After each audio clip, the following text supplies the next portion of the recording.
Chemical reactions मैंने part 1, part 2, part 3 में use की थी और जो कि एनसीईआरटी की बुक में दे रखी है, तो मैंने उसको समराइज़ करने के लिए कहा था। तो मैंने ये भी कहा था कि मैं समराइज़ करके लाऊंगा आपके सामने। तो यह पार्ट 4 एक शॉर्ट है, क्रिस्प है और आपके लिए सिर्फ़ और सिर्फ केमिकल रिएक्शंस एंड इक्वेशंस लिख के लाया हूँ मैं, जिससे कि आपको आपके इस चैप्टर के जितने भी इक्वेशंस हैं सब एट वन स्टॉप मिल जाएं, आपको सभी मिल जाएं एक ही पेज पर, एक ही जगह पर, ताकि आप जिसको रेफ़र कर सकें और उसको देखकर प्रॉब्लम सॉल्व कर सकें। और दोस्तों, सब्सक्राइब करना ना भूलें, ताकि मैं आपको आने वाले चैप्टर्स के कॉन्सेप्ट भी इसी तरह समझाता रहूं और मेरे वीडियो आप तक पहुंचते रहें। तो दोस्तों, हमने पार्ट 1, पार्ट 2, पार्ट 3 में पढ़ा था कि what are chemical reactions and how do we represent them. We represent them through chemical equations. तो हमने उनको रिप्रेजेंट करते थे केमिकल इक्वेशन से। Now we have used many type of reactions and we have also named them, we have also identified them, what type of chemical reaction that was. So दोस्तों, शुरू करता हूँ मैं अपना ये पार्ट। पहला हमने जो सबसे पहला हमने जो एग्जाम्पल पढ़ा था वो पढ़ा था iron when react with oxygen in presence of water produce ferric oxide, ferric oxide. तो दोस्तों, अब आप इसको ना बैलेंस कीजिए और आइडेंटिफाई कीजिए कि ये केमिकल रिएक्शन कौन सा है, कौन सा केमिकल रिएक्शन हो सकता है। तो चलिए एक एक मैं आपको करके बता देता हूँ। बैलेंस करते वक्त मैंने आपको बताया था कि वो कंपाउंड लेंगे जिसमें सबसे ज़्यादा एलिमेंट होते हैं और उस कंपाउंड में भी वो एलिमेंट लेंगे जिसमें सबसे ज़्यादा एटम होंगे। तो यहाँ पे Fe2O3 is that our required compound. O3 is also required element. Here oxygen is 3 and oxygen is 2. ठीक है, तो we multiplied with here 2,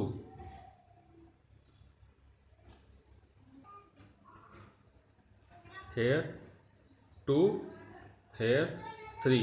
We have now 3 oxygen, 3 into 2 time oxygen, यानी कि 6 oxygen atom. Here also 2 into 3, 6 oxygen atom. Now oxygen atom are balanced. We have 4 iron atom here and one iron atom is here. So we put a coefficient of 4. Now our equation is now balanced. Now balanced. और type of reactions कौन कौन सी हो सकती हैं? एक तो दो reactant मिलके सिंगल प्रोडक्ट बना रहे हैं, तो ये कॉम्बिनेशन होगी। ठीक है। दूसरा ये है कि ऑक्सीजन इसको मिल रहा है तो ये ऑक्सीडाइज हो रहा है, तो ये होगा ऑक्सीडेशन रिएक्शन। तो दोस्तों, इसी तरह से आपको सभी इक्वेशंस को बैलेंस, हो सकता है कुछ इक्वेशन बैलेंस हो कुछ नहीं हो, और जो इक्वेशन नहीं बैलेंस नहीं है उसे बैलेंस करके उसका टाइप लिखना है। For example, we have also studied the respiration, we have also studied the activity 1.2। Yes दोस्तों, एक्टिविटी 1.2। आई होप आपने एनसीईआरटी बुक की सभी एक्टिविटीज़ देख ली होंगी। जो मैंने बताई वो एक्टिविटीज़ और जो आपकी बुक में दे रखी हैं वो, आप उन एक्टिविटीज़ से बहुत कुछ सीख सकते हैं। जैसे एक्टिविटी 1.1 में मैग्नीशियम रिबन जलाया गया था ऑक्सीजन में, एयर में, और हमें मैग्नीशियम ऑक्साइड मिला था। तो इस तरह से, और ये बैलेंस्ड इक्वेशन भी है, इसका टाइप लिखिएगा किस टाइप का इक्वेशन है। इस तरह नेक्स्ट रिएक्शन पढ़ी थी हमने, lead nitrate, potassium iodide, potassium iodide, lead iodide, potassium nitrate. Here this was also reaction of activity 1.2। तो हमने इसको फिर किस टाइप की रिएक्शन है, अब आप इसको देखिएगा किस टाइप की रिएक्शन हो सकती है, बैलेंस है कि नहीं है। अगर बैलेंस नहीं है तो इसको बैलेंस करिएगा। इसी तरह से ZnH2SO4, दिस इज एक्टिविटी 1.3। तो ये रिएक्शंस आप नोट कर लीजिए किसी अपने नोटबुक, जिससे कि आपका रेडी रेफरेंस बन जाए। ना दोस्तों, प्लीज़ मैं इस वीडियो को बना रहा हूँ और आप इसको एक एक इक्वेशन को इसको नोट डाउन कर लीजिए।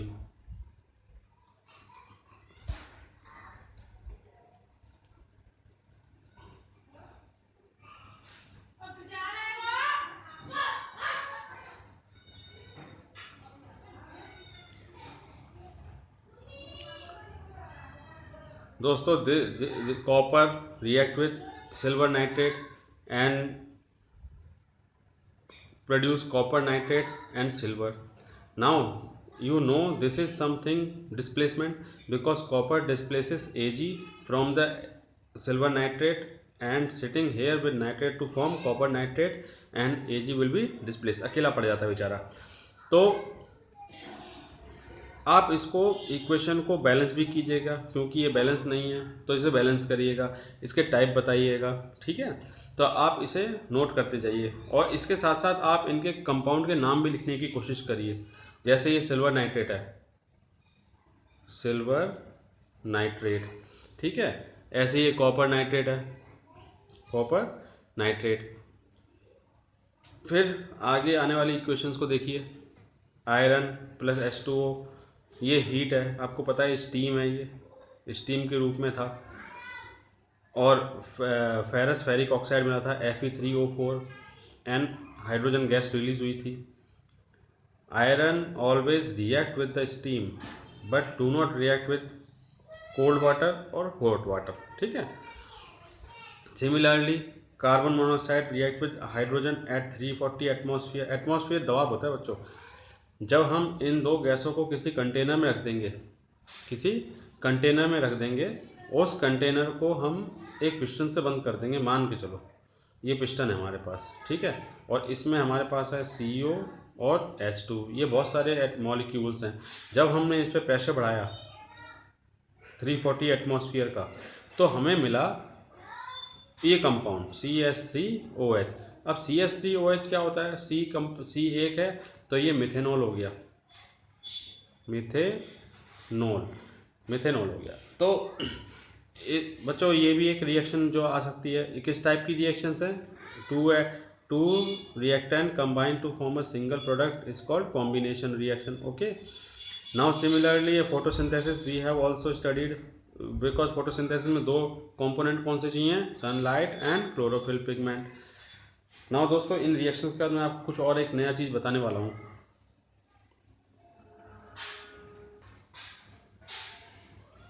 दोस्तों, फिर मैं आपसे कहूँगा इन इक्वेशंस को नोट डाउन ज़रूर कीजिएगा, और नोट डाउन करने के बाद इनके chemical name,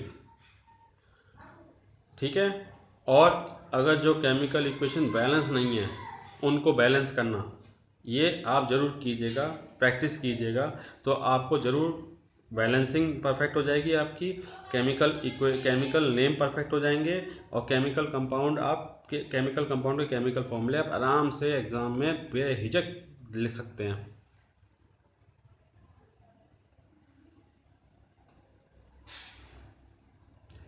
similarly we can take example, हाँ,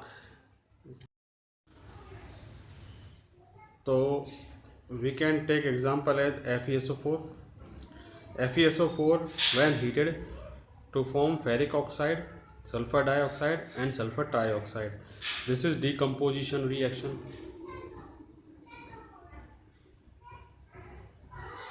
और डीकम्पोजिशन में भी कौन सा रिएक्शन है, क्योंकि हीट यूज़ हो रहा है इसलिए थर्मल डीकम्पोजिशन है। तो दोस्तों, इसी तरह से आप इन सबको नोट कर लीजिए, इसी तरह से आप उसको आइडेंटिफाई करिए किस तरह की वो रिएक्शंस हैं, उसको अगर बैलेंस नहीं है तो बैलेंस करिए।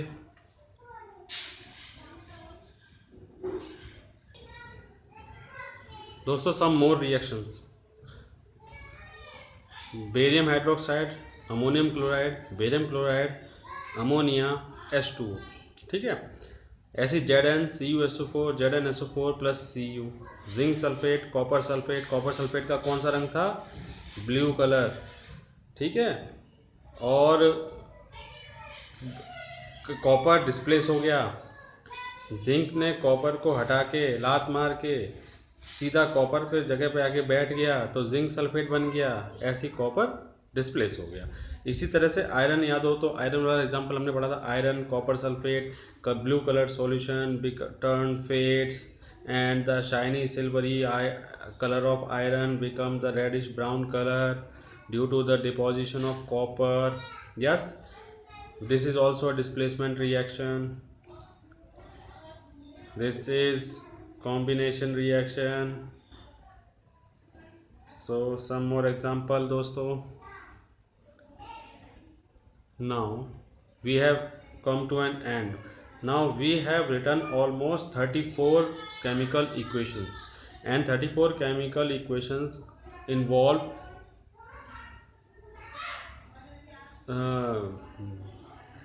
large number of chemical compound. These chemical compound are used in a chemical reactions. So you have to very well known to chemical formula of this compound.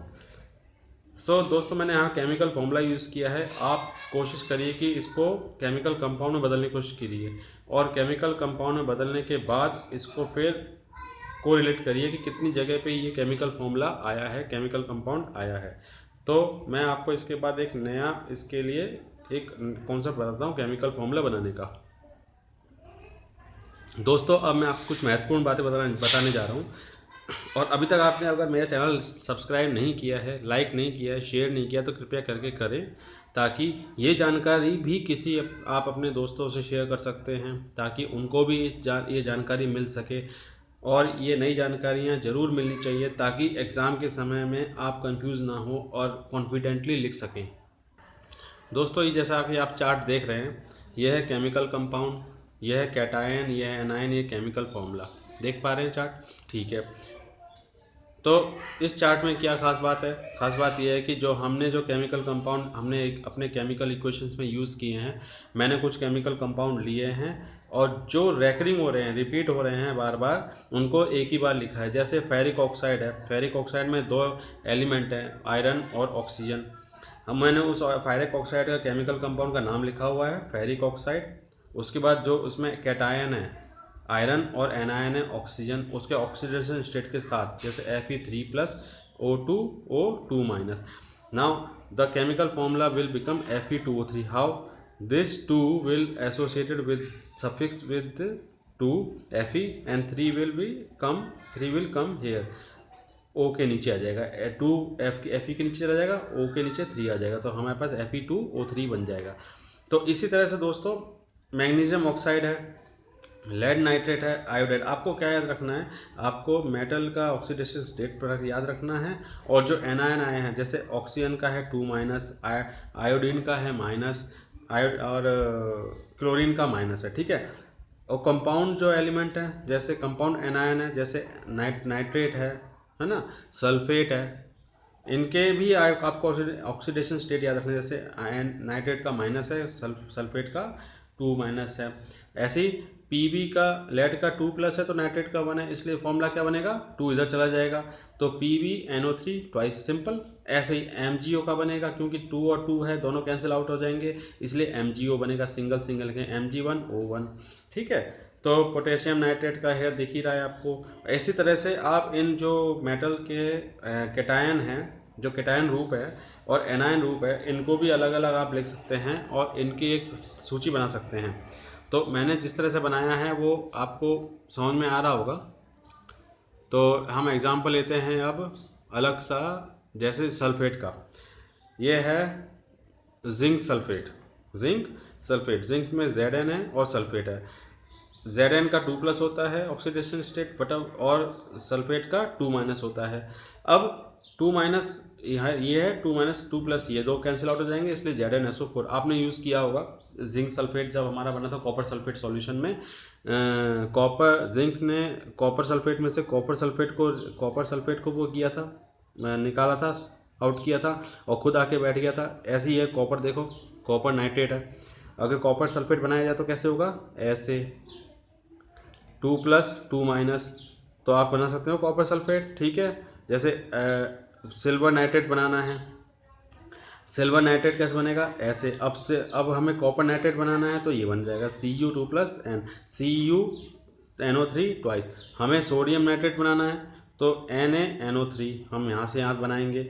जब हमें Pb2+ है, लेड नाइट्रेट बनाना है तो कैसे बनाएंगे, इसका 2+, इसका माइनस, तो इसका 2 यहाँ पे आ जाएगा, इसके होल कंपाउंड में नीचे लिख देंगे 2 और ये Pb लेड नाइट्रेट हो जाएगा। तो आप इस चार्ट से कई फॉर्मूले बना सकते हैं और जो कि हम यूज़ कर चुके हैं उधर। तो आप कैसे भी ले सकते हैं, पोटेशियम नाइट्रेट बनाना है या पोटेशियम लेड ऑक्साइड बनाना है, या फिर आपको बनाना है कॉपर आयोडाइड बनाना है, या फिर आपको बनाना है एल्यूमिनियम सल्फेट बनाना है। या चलिए एल्यूमिनियम सल्फेट बनाते हैं। चलिए एल्यूमिनियम 3+ है और सल्फेट 2- है, तो हमारे पास एल्यूमिनियम सल्फेट का क्या फॉर्मूला बनेगा, Al ट्वाइस इसका और SO4 थ्राइस। ठीक है, Al ट्वाइस SO4 थ्राइस। तो मैं इसको आपको बना के दिखाता हूँ। एल्यूमिनियम सल्फेट जैसे ही बना, इधर मैंने एल्यूमिनियम सल्फेट बना रखा है, तो Al2 यहाँ पे आ जाएगा, 3 यहाँ पे आ जाएगा, तो एल्यूमिनियम सल्फेट बन जाएगा। तो दोस्तों ये जो चार्ट है बहुत इम्पोर्टेंट है, आप इसको ज़रूर इसको एक बार पढ़िएगा और आपको केमिकल इक्वेशन केमिकल फॉर्मूला लिखने आ जाएंगे। सम मोर, कैल्शियम फॉस्फेट। यदि बच्चों डाउट आ रहा हो आपको तो प्लीज़ कमेंट बॉक्स में ज़रूर डालिएगा मेरे को, मैं आपको कमेंट बॉक्स में पढ़ के आपको वो डाउट क्लियर करने की कोशिश करूँगा। और कृपया करके इस चैनल को और ज़्यादा से ज़्यादा अपने दोस्तों को शेयर करें ताकि वो भी इस चीज़ का लाभ उठा सकें, क्योंकि ये चीज़ें हर कोई बताता नहीं है। जैसे एल्यूमिनियम कार्बोनेट बनाना है, कार्बोनेट कहाँ 2- है, फॉस्फेट का 3- है, तो हम अब अमोनिया का प्लस है, क्लोरीन का माइनस है, तो इस हिसाब से हम अपना कंपाउंड बना सकते हैं अगर आपसे कुछ कहा जाए तो बनाने के लिए। हाँ, बनाया जाए। अगर आपसे बोला जाता है कि इस कंपाउंड जैसे फलाना कंपाउंड फलाने से मिल रहा है, जैसे फॉर एग्जांपल सोडियम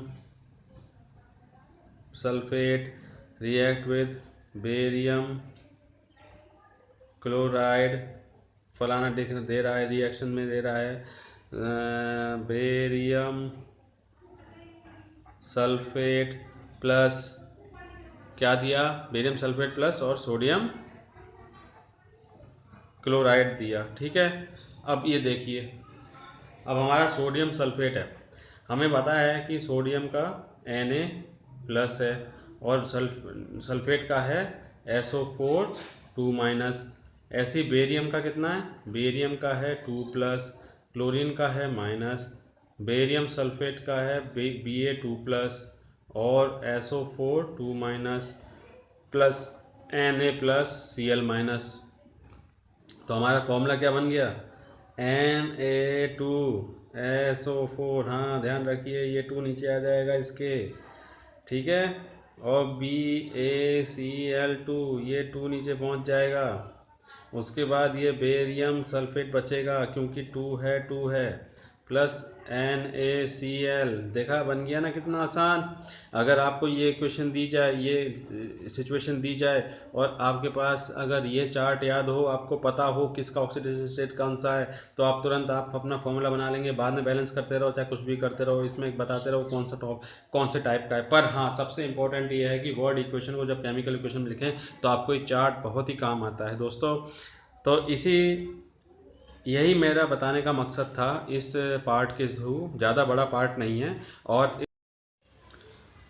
तो दोस्तों हमने देखा कि how can we frame the chemical compound name so that we can easily solve the word equation given in the question।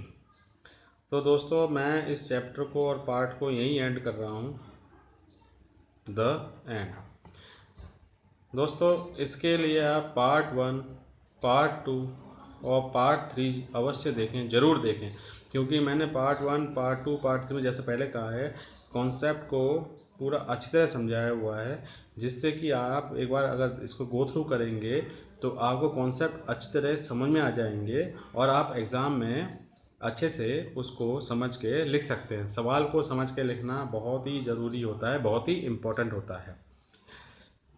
और प्लीज़ प्लीज़ प्लीज़ ये वीडियो मेरा ज़रूर शेयर कीजिए अपने दोस्तों के साथ और अपनी और ये नॉलेज सब तक पहुंचाइए, सभी तक पहुंचाइए। तो thank you very much friend, thank you very much. Be safe and be healthy at home during the lockdown 3 and pray to God that this coronavirus will end soon. The this pandemic will end soon so that हम अपने घर से बाहर निकल सकें, आपस में मिल सकें। नहीं तो ये कोरोना वायरस ने हमें बंद ही कर दिया है। थैंक यू दोस्तों, थैंक यू वेरी मच।